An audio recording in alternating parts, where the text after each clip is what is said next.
안녕하십니까. 저는 평소 여기 올라오는 사연을 즐겨 듣는 70대 노인네입니다. 요즘엔 발바닥이 자꾸 시큰거려서 오래 걷기도 힘들고 귀도 예전만 못해 늘 보청기를 챙겨야 하죠. 마음만은 아직 이팔 청춘인데 어느새 흘러가 버린 세월이 참 야속합니다. 오늘은 제 아들내미랑 며느리 얘기를 좀 해볼까 하는데요. 마지막에 기절초풍할 진실이 숨어 있으니 노인네 글솜씨가 좀 별로더라도 끝까지 들어주시길 바랍니다. 원래 저는 젊은 시절 공기업을 다녔는데요. 마흔쯤에 퇴사 후 작게 사업을 시작했습니다. 유통업이었는데요. 나름 성공해 사장님 소리 들으며 큰돈을 만질 수 있었죠. 덕분에 아내와 아들 하나, 딸 하나를 두고 제법 남부럽지 않게 살 수 있었습니다. 정서적으로나 물질적으로나 부족한 게 없었죠. 자식 농사도 나쁘지 않았습니다. 아들, 딸 둘 다 어릴 적부터 공부도 곧잘했고 인성도 반듯했거든요. 지금 아들은 사람들이 이름만 들으면 알 정도로 유명한 우리나라 최고 대기업에 다니고 있고요. 딸 역시 사범대를 나와 교편을 잡고 있습니다. 속 한 번 썩인 적 없는 자식들이지만 한 가지 걱정이 있다면 둘 다 30이 넘도록 결혼을 안 한다는 거였는데요. 이대로 둘 다 평생 노총각 노처녀로 살까봐 얼마나 속을 끓였는지 모릅니다. 하지만 집심도 제 짝이 있다고 아들이 33이 되던 해 갑자기 여자를 하나 데려왔습니다. 결혼하고 싶다고요. 솔직히 좀 놀랐습니다. 그때까지만 해도 아들이 연애를 한다는 얘기도 한 번 안 했거든요. 뭐해? 자기 우리 어머니 아버지한테 인사드려. 안녕하세요. 저는 손영이라고 합니다. 처음 뵙겠습니다. 아들의 여자친구는 조용하고 얌전한 인상의 아가씨였어요. 낯도 많이 가리는지 눈도 잘 못 마주치고 긴장해선 말도 좀 더듬더군요. 그런데 그런 모습이 오히려 저는 더 좋아 보였습니다. 처음 보자마자 아버님 아버님 하면서 알랑방귀를 끼는 여자들보단 훨씬 믿음직스럽다고 생각했죠. 아내도 그렇게 생각했는지 그 아가씨에게 다정하게 말을 걸며 긴장을 풀어주려고 노력하더군요. 어쩜 우리 민철이가 평소 여자 얘긴 하지도 않아서 평생 혼자 살까봐 걱정했는데 이렇게 예쁜 아가씨를 숨겨두고 있을 줄은 몰랐네요. 예쁘다뇨. 그냥 평범한걸요. 제가 꾸미는 거나 화장이나 이런 걸 잘 할 줄 몰라서 내 눈엔 예쁘기만 한걸요. 근데 고향이 부산이라고 했죠. 근데 어쩜 사투리를 하나도 안 쓰네? 네, 서울 올라온 지 오래돼서요. 그래요? 부모님하고 같이 올라온 거예요? 아내의 질문에 곧잘 대답하던 아들의 여자친구가 일순 멈칫했어요. 그리고는 잠시 숨을 고르다 조심스럽게 입을 열더군요. 그게 실은 저 부모님이 안 계세요. 두 분 다 어릴 때 일찍 돌아가셔서 6살 적부터 쭉 아동보호시설에서 자랐어요. 생각지도 못한 말에 얼마나 놀랐는지 모릅니다. 아들이 결혼하겠다며 데려온 아가씨가 고아일 거란 생각은 꿈에도 못했거든요. 부모 사랑을 못 받고 자랐는데 좋은 부모가 될 수 있을까? 혹시나 정서적으로 불안하진 않을까? 저도 어쩔 수 없는 사람인지라 편견부터 앞서는 건 어쩔 수가 없더군요. 하지만 그 아가씨 앞에선 아무런 티도 내지 않았습니다. 그건 예의가 아니었으니까요. 그렇게 첫 인사 자리는 유야무야 끝이 났고요. 여자친구를 바래다 주고 온 아들이 저희 부부에게 그러더군요. 아버지 어머니, 영희 진짜 착하고 좋은 애예요. 정도 많고 성실하고 요즘 젊은 여자들하고는 정말 달라요. 그래, 그런 것 같더구나. 근데 아무래도 부모 없는 고아라는 게 그건 영희 잘못이 아니잖아요. 어머니 아버지가 어릴 때 제게 뭐라고 하셨어요? 장애 있는 친구들이나 가난한 친구들 따돌리지 말고 사이좋게 잘 지내라고 하셨죠? 그건 나쁜 거라고요. 결혼 상대도 마찬가지 아닌가요? 조건이나 배경이 아니라 그 사람 자체를 봐야죠. 저 영희 진짜 좋아해요. 두 분이 꼭 허락해 주셨으면 좋겠어요. 그렇게 말하는 아들의 눈빛이 하도 간절해서 저는 결국 허락해주기로 마음먹었습니다.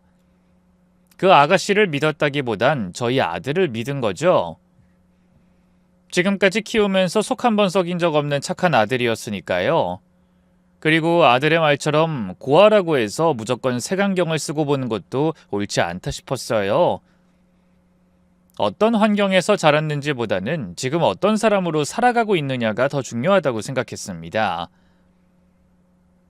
부모 없는 서러움 속에서도 꿋꿋이 자라 성실하게 살아가는 아가씨라면 오히려 더 믿을 만한 구석이 있겠구나 싶었죠. 아내 역시 제 뜻을 따르겠다고 했고요. 그렇게 저희 부부는 아들의 결혼을 허락했습니다. 제가 사업상 아는 사람들이 많다 보니 결혼식은 규모 있는 연회장에서 성대하게 치렀습니다. 사회는 아들 회사 선배가 맡았고 하객도 100명이 넘게 왔죠. 며느리가 줄곧 혼자 살아왔다 보니 재산이랄 게 별로 없었는데요.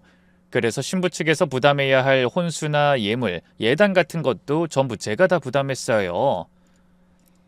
또 신혼집도 일부러 고급 신축 아파트로 마련해줬습니다. 당시만 해도 집값이 지금처럼 어마어마하진 않았으니까요.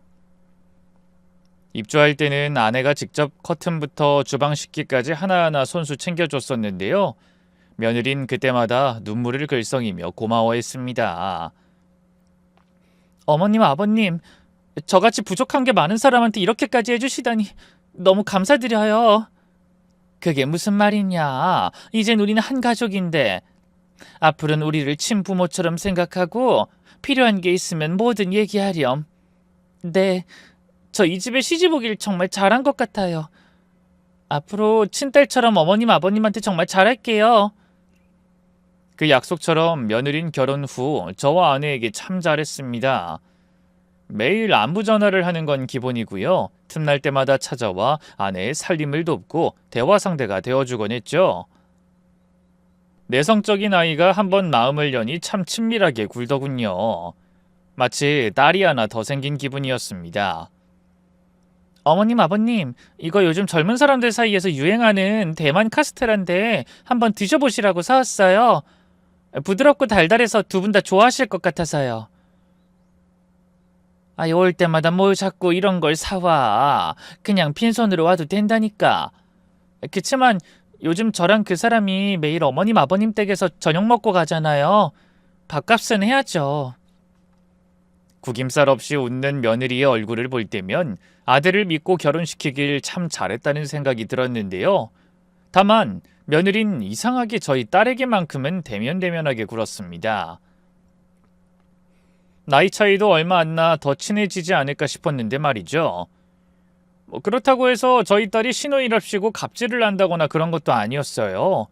오히려 딸도 밝고 사교적인 편이라 며느리에게 사근사근하게 구는 편이었죠. 옳게 언니, 이번에 저 아는 친구가 뮤지컬 관람권 2장 줬거든요. 같이 보러 가지 않을래요? 언니 뮤지컬 좋아한다고 했잖아요. 언젠데요? 다음 주 주말이요. 죄송해요. 그날은 따로 친구들하고 약속이 있어서 어려울 것 같아요.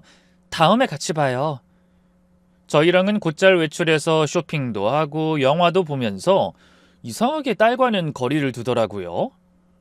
그래도 그때까진 큰 문제 없다고 생각했는데요. 딸의 생일날 예상치 못한 사건이 벌어졌습니다.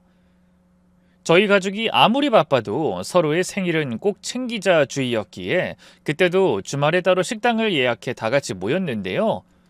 밥도 맛있었고 아들 내외가 사온 케이크로 촛불도 불고 나름 분위기가 좋았죠. 저는 기회를 보다 딸에게 선물 상자를 내밀었습니다. 평소 딸이 갖고 싶어하던 명품 브랜드의 가방이었죠. 아빠, 이거 어떻게 샀어? 국내에 몇 개 안 들어와서 구하기 힘들다고 했는데. 우리 딸이 갖고 싶어하던 거니까 아빠가 신경 좀 썼지. 마음에 들어? 응, 너무너무. 고마워 아빠, 사랑해. 딸은 감격하며 제게 안겼고 옆에 있던 아내도 환하게 웃으며 농담을 던졌습니다. 아유, 우리 딸 아직도 애기네 애기. 널 누가 학교 선생님이라고 생각하겠니? 지금 애들이 보고 있는 것도 아닌데 뭐 어때? 다 집에선 이렇게 애기같이 구는 거지. 어쩜 한마디도 안 지지? 너 아빠가 비싼 가방 사줬으니까 엄마랑 겨울에 가기로 한 유럽 여행은 그냥 취소하자. 에이, 엄마, 그건 꼭 가야지. 우리 모녀 여행 벌써 2년 전부터 계획한 거잖아. 내가 거기서 뭐 먹을지 뭐 할지 벌써 다 짜놨다고. 그쯤 아내와 딸이 오래전부터 준비해온 모녀 여행이 얼마 남지 않은 참이었어요. 딸도 언젠가는 독립해 자기 가정을 꾸릴 텐데 그 전에 엄마와 뜻깊은 시간을 보내고 싶다고 해서 마련한 여행이었죠.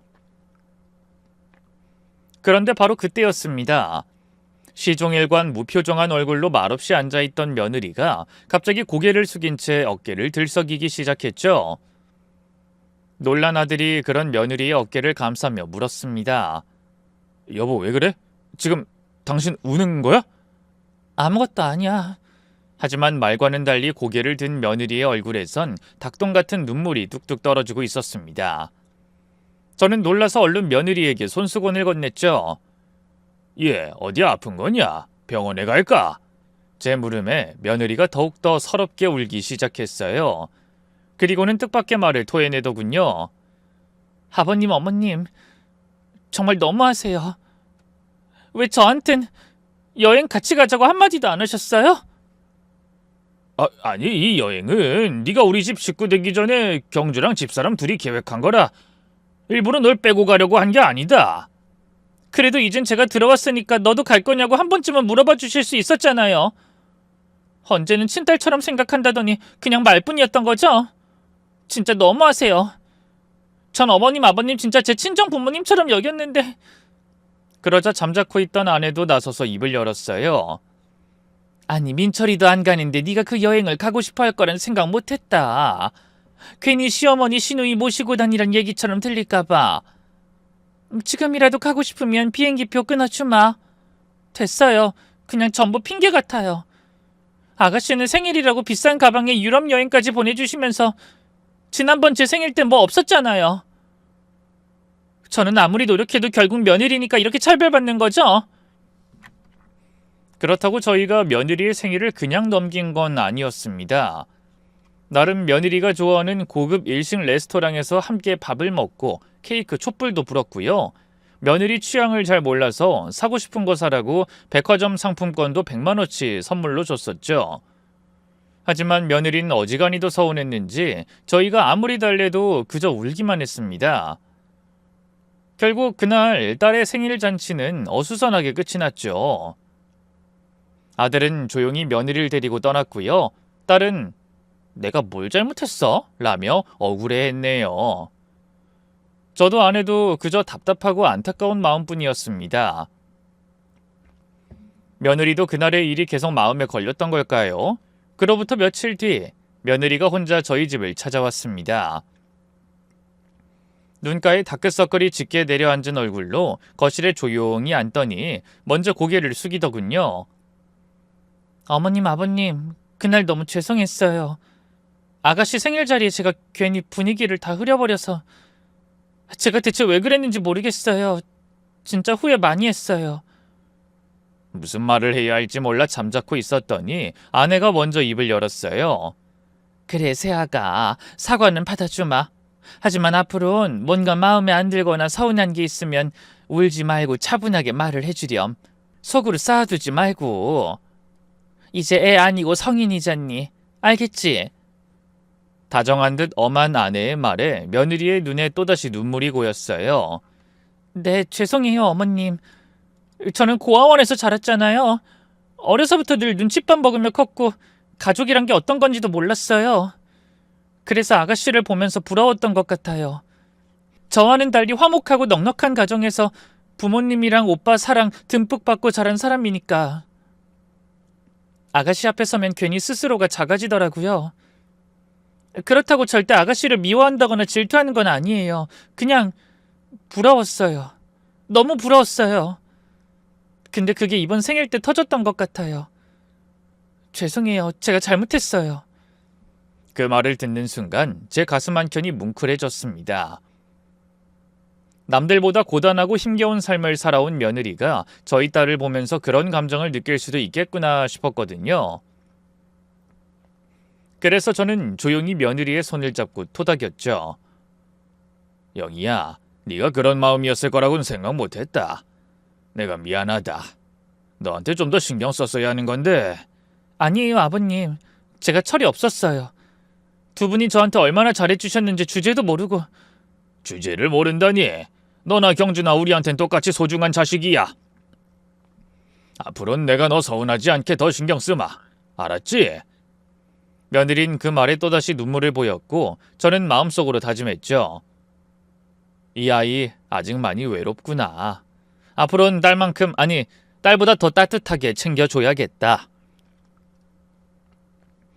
그날 이후 저는 며느리를 더욱 세심히 챙기기 시작했습니다.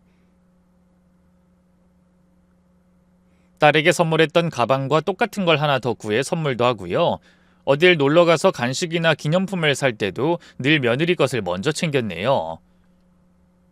아내도 딸과의 모녀 여행이 끝나고 돌아온 뒤 며느리를 데리고 단둘이 스파 여행을 다녀오기도 했고요.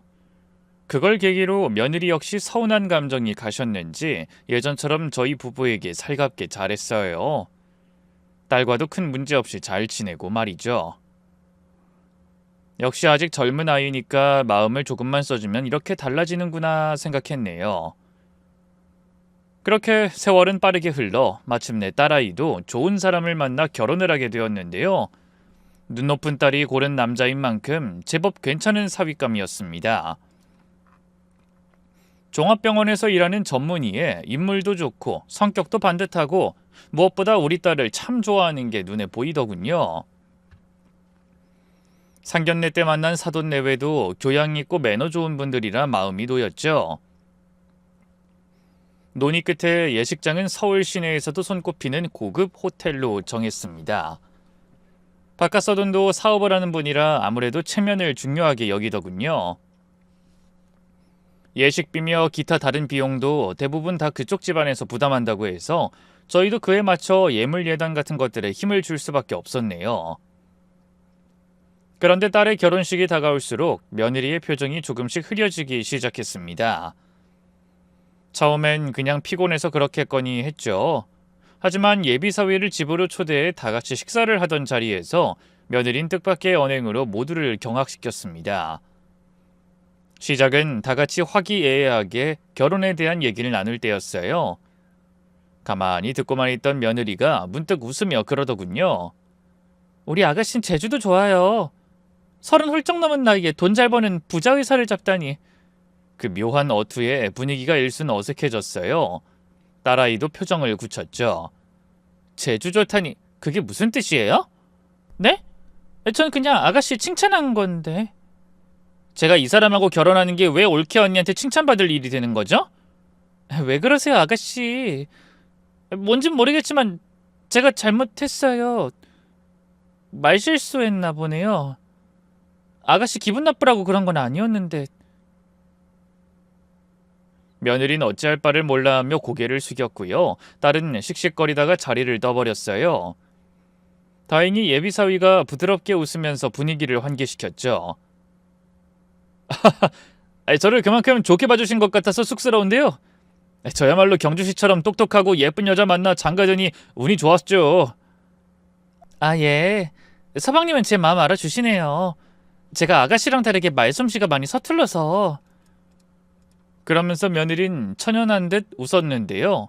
분위기를 풀어준 사위한테 어지간히도 고마웠는지 낯가리는 아이답지 않게 자꾸만 사위에게 말을 붙이더군요.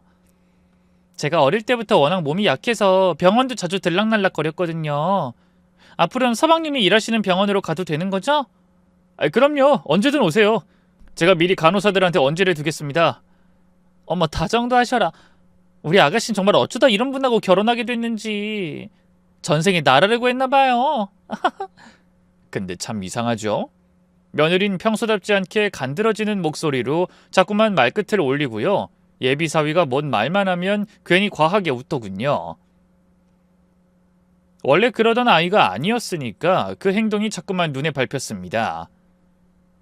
예비사위도 결국엔 불편했는지 딸아이를 찾아 위층으로 올라갔고요. 잠시 후 이만 가보겠다면서 일찍 자리를 떠났죠. 아들도 며느리 손을 끌며 우리도 이제 가볼게요, 아버지. 라며 대문을 나섰네요.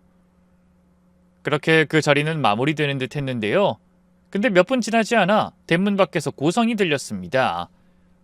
저는 뭔 일 났나 싶어 서둘러 나가봤는데요. 웬걸 주차된 차 앞에서 아들과 며느리가 언성을 높여 싸우고 있더군요. 당신이 어떻게 나한테 이럴 수 있어? 결혼 전엔 나한테 그렇게 잘해주더니 어떻게 이렇게 사람이 변하냐고! 난 이미 잡은 고기라 이거야? 며느리의 세댄 외침에 아들은 질렸다는 듯이 고개를 저었어요. 내가 대체 뭘 어쨌다고 그래? 당신이야말로 우리 부모님 다 계시는 자리에서 매지한테 뭐 하는 거야? 살랑살랑 왜 그렇게 꼬리를 치냐고? 뭐? 꼬리를 친다니? 난 그냥 새 식구 왔으니까 잘 지내보려고 나름 노력한 거잖아. 당신 질투해? 서방님이 당신보다 잘난 남자라서? 뭐? 내가 매제보다 못한 게 뭔데? 그걸 몰라서 물어? 당신은 그냥 일개 월급쟁인데 매제는 의사잖아. 당신 연봉의 2배는 더 벌걸? 거기에 당신보다 키도 훨씬 크고 잘생겼지. 그래서 뭐 지금이라도 매제한테 갈아타고 싶어서 그렇게 꼬리친 거야? 정신 차려. 우리 경주 새신랑이라고. 누가 뭐래? 내가 언제 꼬리를 쳤다고 그래? 뭐 눈엔 뭐만 보인다더니. 당신 자꾸 이런 식으로 나오면 나 정말 아가씨 결혼 참석 안 할 거야. 솔직히 나 당신한테도 어머님 아버님한테도 너무 서운해. 우린 신혼여행도 동남아 갔는데 아가씨는 유럽 가고 결혼식도 최고급 호텔에서 하고 어떻게 그럴 수가 있어? 급기야 며느리는 얼굴을 감싸고 울기 시작했어요. 그러자 아들이 질린다는 듯 한숨을 내쉬더군요. 제발 그만 좀 해. 대체 언제까지 경주랑 당신을 하나하나 비교할 거야? 경주는 우리 어머니 아버지 친딸이잖아. 그쪽 집안에서도 해오는 게 있는데 당연히 수준 맞춰야지. 당신은 땡전 한 푼 없이 맨몸으로 시집 왔으면서 어쩜 그렇게 바라는 게 많아? 욕심 좀 버려 제발. 뭐? 욕심?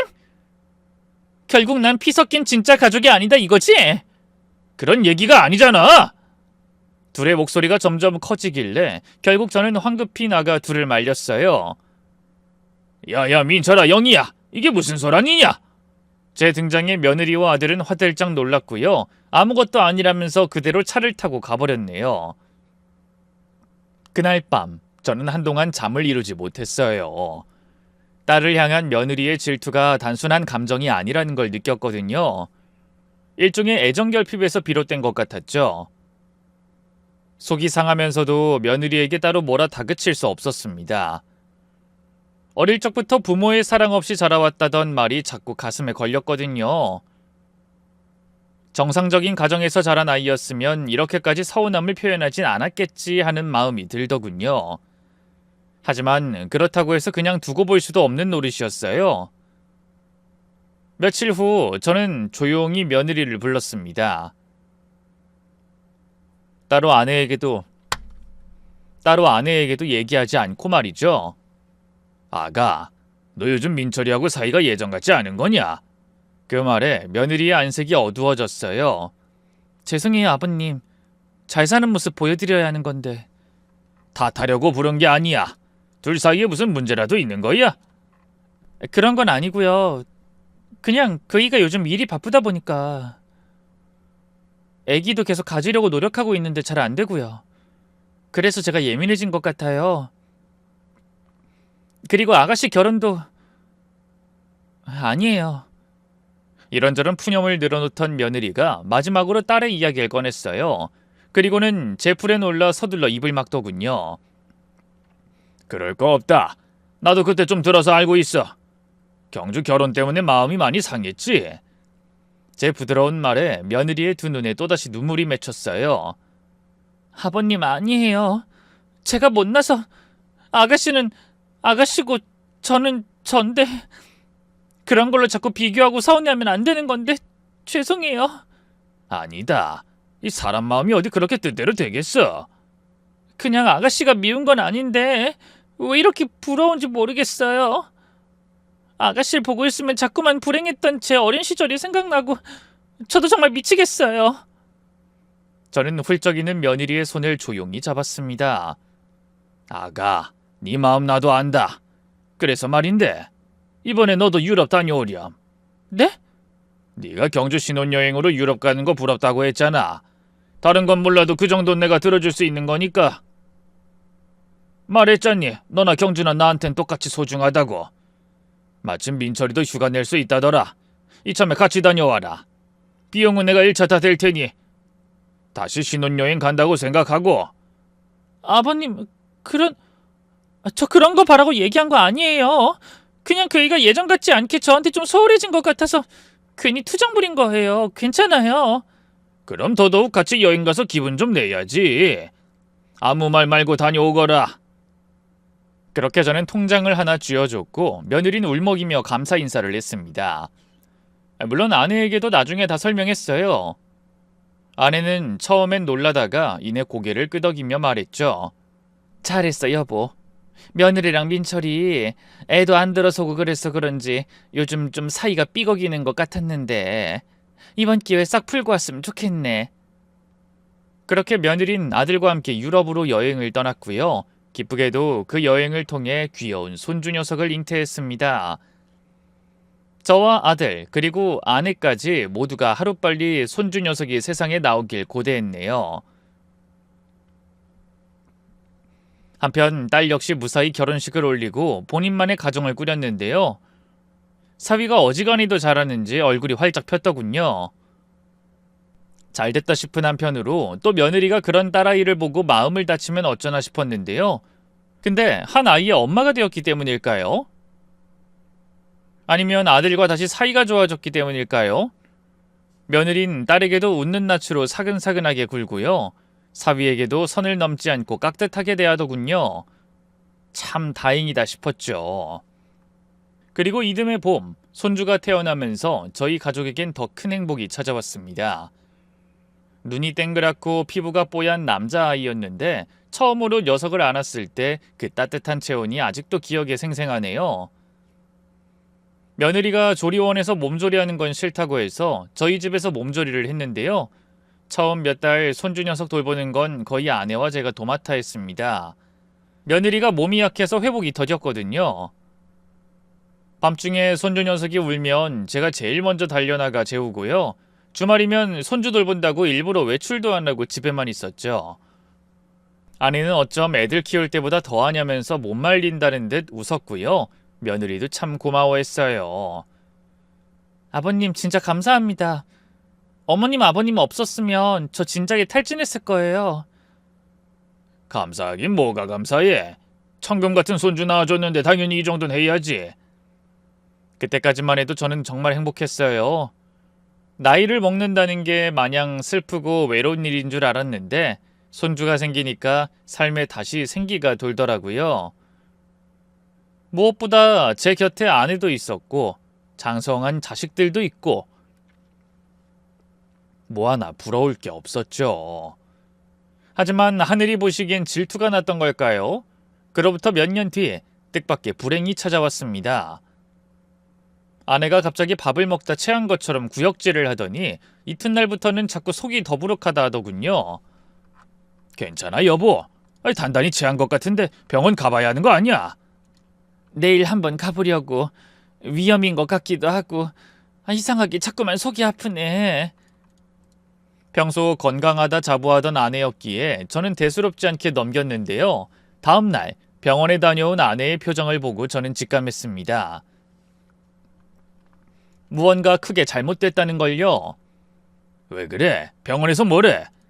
여보, 나 위암이래. 3기.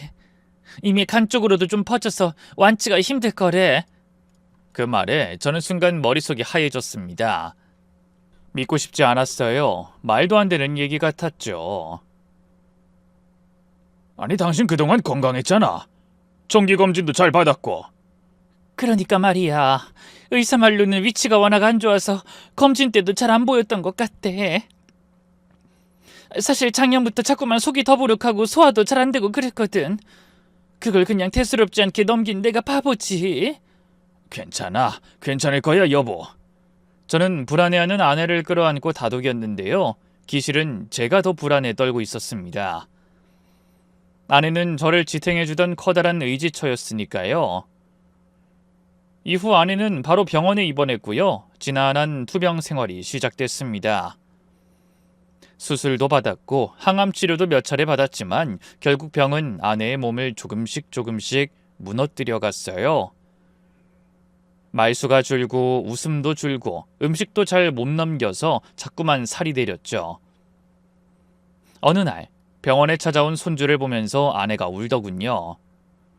내가 좀 더 오래 살았으면 우리 민우 학교 들어가는 것도 보고 장가 가서 색시 맞는 것도 볼 수 있었을 텐데. 그럴 수 있어. 병원에서도 경과가 좋다잖아. 아니야 여보, 나 느낌이 와. 이젠 마음의 준비를 해야 할 것 같아. 아내에겐 어떤 예감 같은 게 있었던 걸까요? 그로부터 한 달 뒤 아내는 조용히 눈을 감았습니다. 그날 이후 제 세상은 완전히 멈춰버렸어요. 배우자를 잃어보신 분들은 아실 겁니다. 아무리 자식과 손주들이 옆을 지켜줘도 텅 비어버린 마음을 도저히 채울 수 없다는 걸요. 딸 내외와 아들 내외가 저를 위해 자주 얼굴을 비춰줬지만 하루하루가 그저 의미 없이 멍하게만 흘러갔습니다. 아내가 떠난 후 집안은 소름 끼칠 정도로 고요해졌습니다. 하루 24시간이 왜 그리도 길던지, 더군다나 저는 아내의 병구안 때문에 사업도 정리하고 일선에서 완전히 물러난 상태라서요. 남아도는 시간을 도무지 주체할 수가 없더군요. 젊은 시절 바쁘게 살아오느라 아내와 보내는 시간을 많이 놓쳤는데 이젠 그 반대가 되어버린 거였죠. 그렇게 몇 달이 지났고 저는 결국 결심을 하나 했습니다. 그래, 뭐라도 나가서 일을 해보자. 그래야 내가 살겠어. 가만히만 있다간 병이 날 것 같았어요. 다행히 몸은 아직 멀쩡하고 운전은 자신 있었으니까 택시 운전이라도 해보자 싶었죠. 그래서 자식들 몰래 택시기사 자격증을 따고요. 한 택시 회사에 지원했습니다. 자가용 몰던 실력으로 시운전 한번 하고 바로 일을 시작하게 됐죠. 제 인생의 두 번째 직업, 늦가기 택시기사 생활은 그렇게 조용히 시작됐습니다. 물론 진상 손님도 많았지만 대부분의 손님들이 좋은 분들이었습니다. 운전하며 이런저런 대화를 나누고 있다 보면 답답한 마음이 조금은 풀리는 느낌이었죠. 이따금씩 밤길을 달리다 보면 아내가 옆에 앉아 조용히 웃고 있는 것 같은 착각도 들었고요. 그때만 해도 꿈에도 몰랐습니다. 제가 택시 운전을 시작한 게 저는 물론이고 저희 가족들의 운명을 송두리째 바꿔놓을 줄은 말이죠.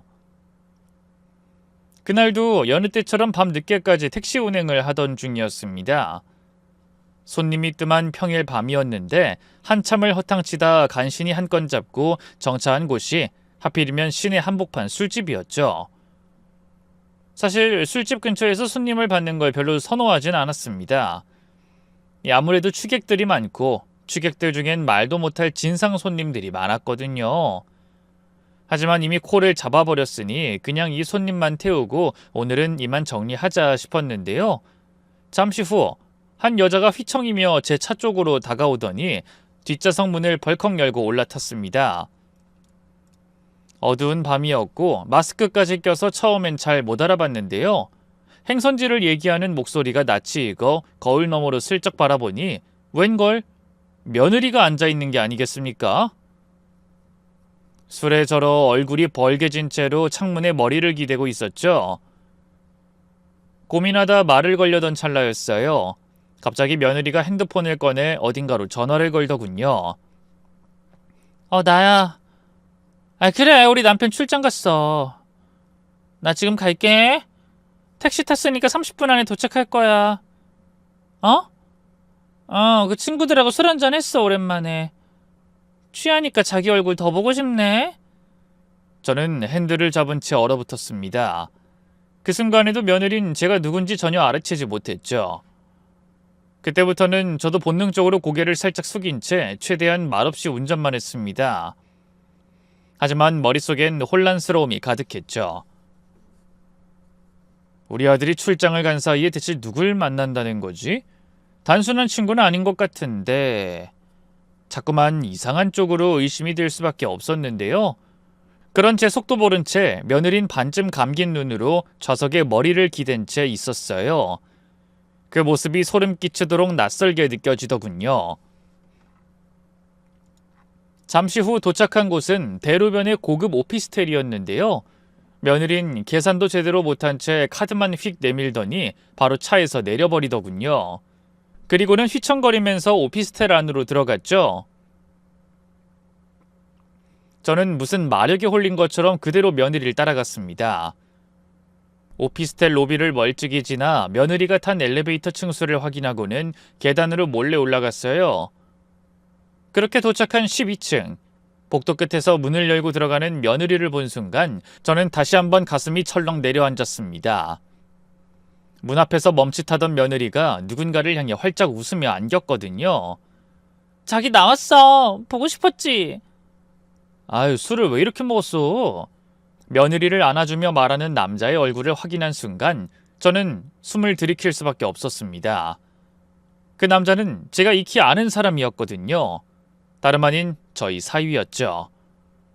두 사람은 문 앞에서 진한 포옹을 하던 것도 잠시 이내 문을 닫고 안으로 들어가 버렸는데요. 저는 뒤늦게 허둥지둥 다가가 복도 끝 유리창 너머로 오피스텔 안을 들여다봤습니다. 그리고 그 안에서 벌어진 광경을 본 순간 다리가 풀려 그 자리에 주저앉을 뻔했죠. 제발 아까 본 게 잘못 본 거길 바랬건만 며느리와 사위는 서로 부둥켜 안은 채 진한 스킨십을 나누고 있었습니다. 제 자식 둘의 배우자들이 한 집에 모여 부정한 관계를 저지르고 있다는 사실에 저는 숨도 쉴 수 없었네요. 두 년놈이 너무나 징그럽게 느껴졌습니다. 경악스러운 광경은 거기서 끝이 아니었어요. 사위가 우선 씻겠다면서 욕실로 들어갔고 며느리 혼자 방 안에 남겨졌는데요. 갑자기 사위의 바지가 걸려있는 소파 쪽으로 조용히 다가가더군요. 그리고는 익숙한 손놀림으로 지갑을 꺼내 안에 있던 현금을 한 뭉치 꺼내는 게 아니겠어요? 그리고는 얼른 자기 가방에 쑤셔 넣더라고요. 저는 핸드폰을 꺼내 손이 떨리는 걸 참아가며 그 장면을 동영상으로 찍었습니다. 이게 꿈이라면 제발 깨고 싶다. 그렇게 수없이 되뇌며 말이죠.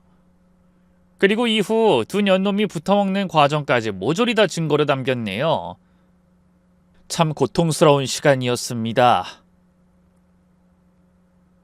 이후 홀로 집에 돌아온 저는 몇 날 며칠을 고민했습니다.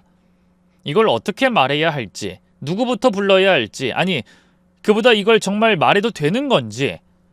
가슴은 천근만근이었고 온몸이 하루에도 몇 번씩 바르르 떨렸습니다.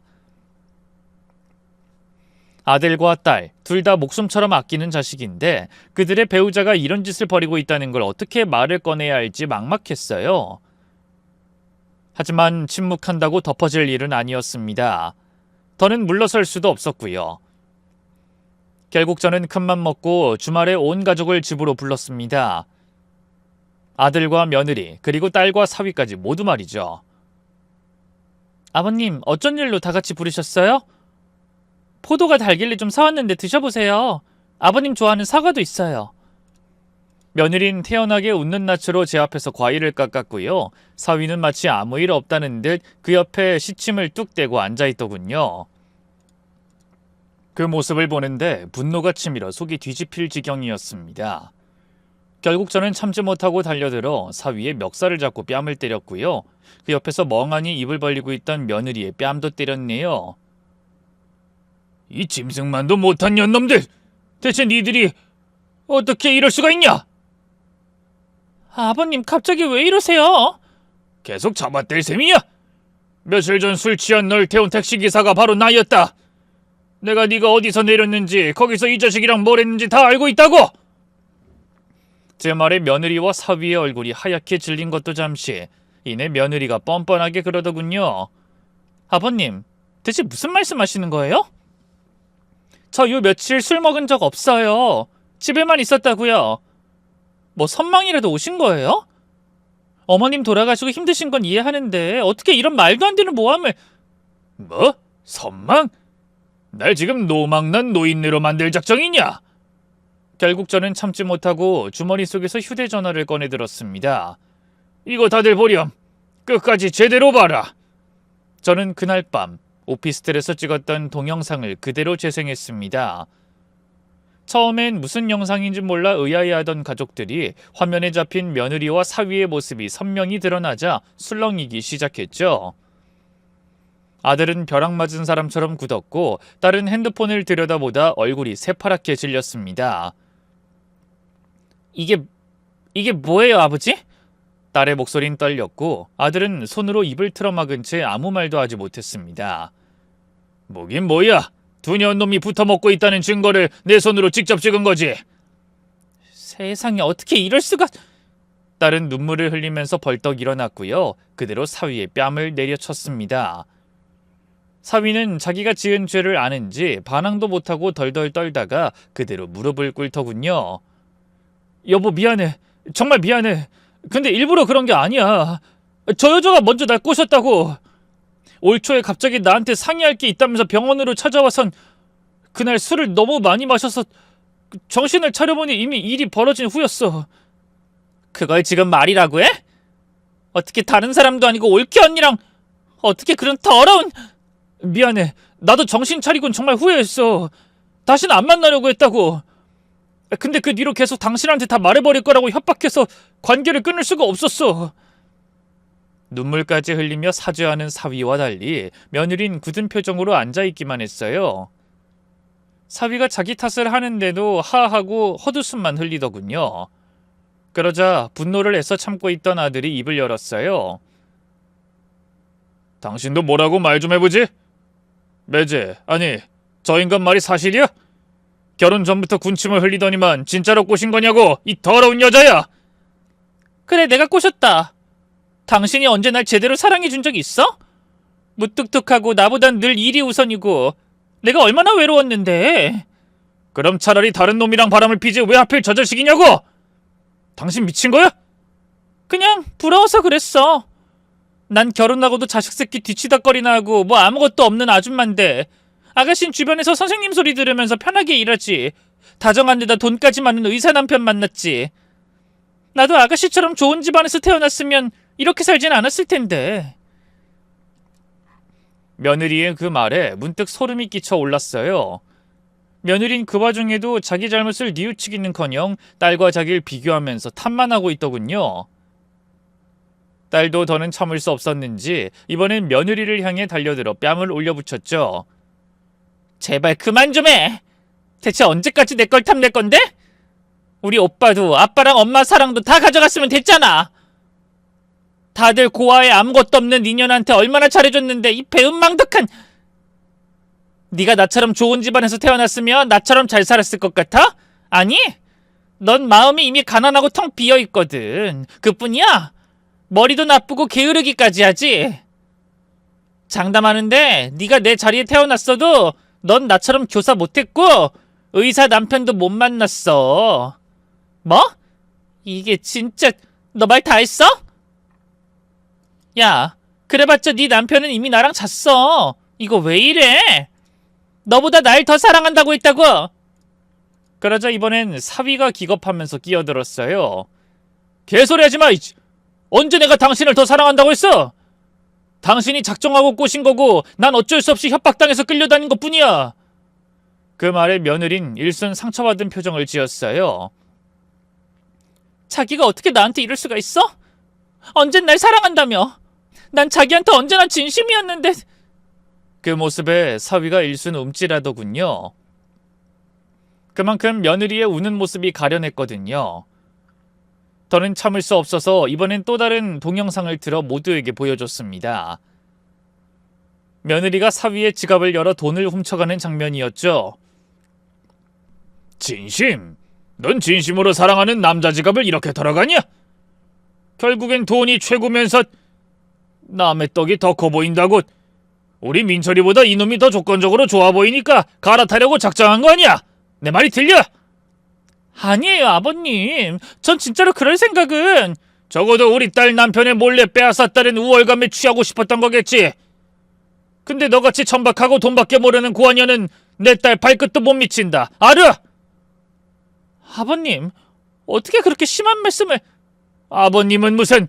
오늘부로 넌 더 이상 우리 집 며느리 아니다. 내 집에서 썩 나가. 그러자 며느린 충격받은 표정으로 바들바들 떨기 시작했어요. 사위도 뒤늦게 정신을 차리고는 그런 며느리에게 난리를 쳤죠. 뭐야?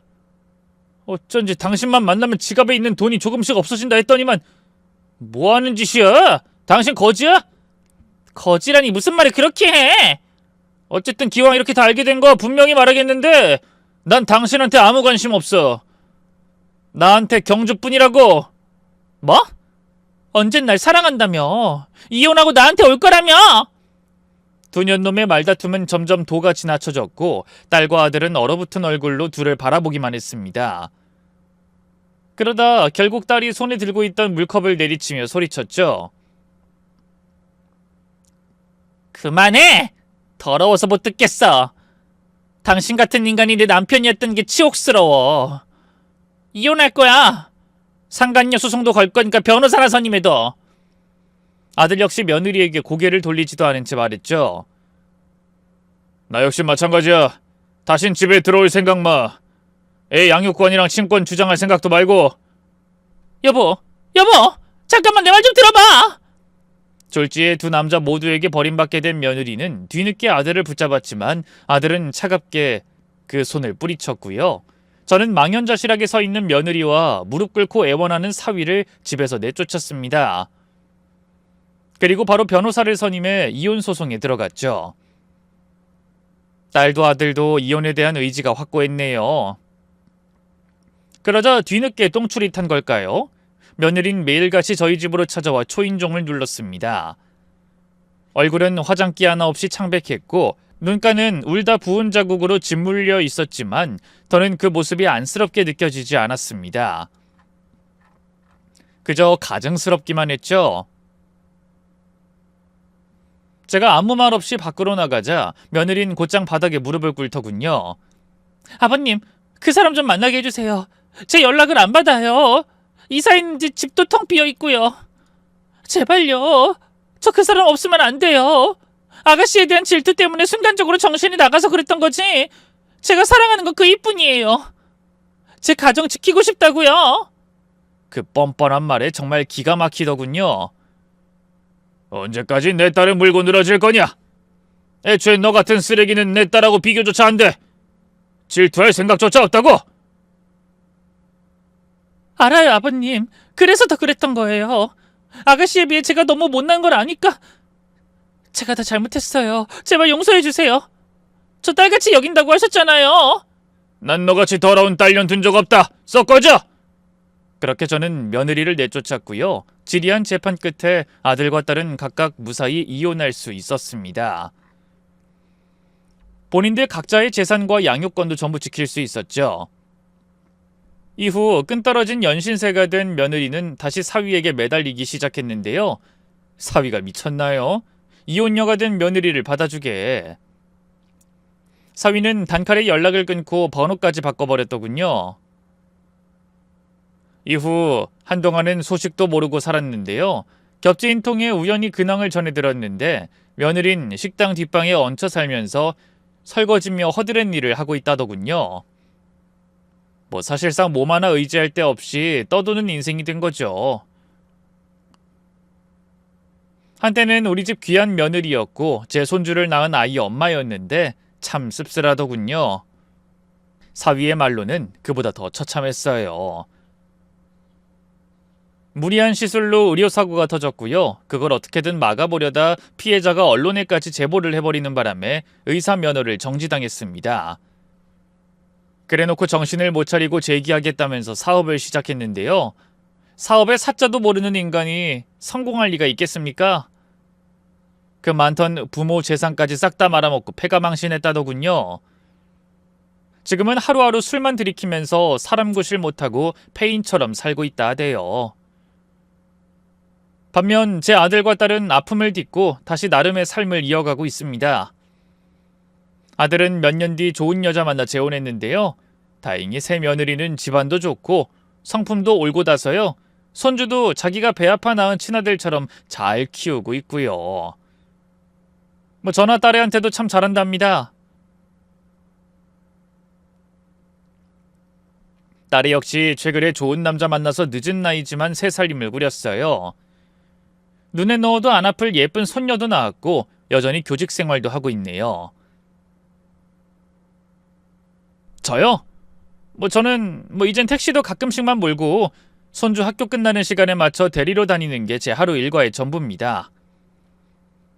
아내 없는 집안은 여전히 허전하지만 손주 녀석들이 제 무릎에 달라붙어 웃어줄 땐 그래도 살아있길 잘했구나 싶습니다. 조용히 무탈하게 지금처럼만 살아가길 바랄 뿐입니다. 긴 얘기 들어주셔서 고맙습니다. 모두 건강하세요.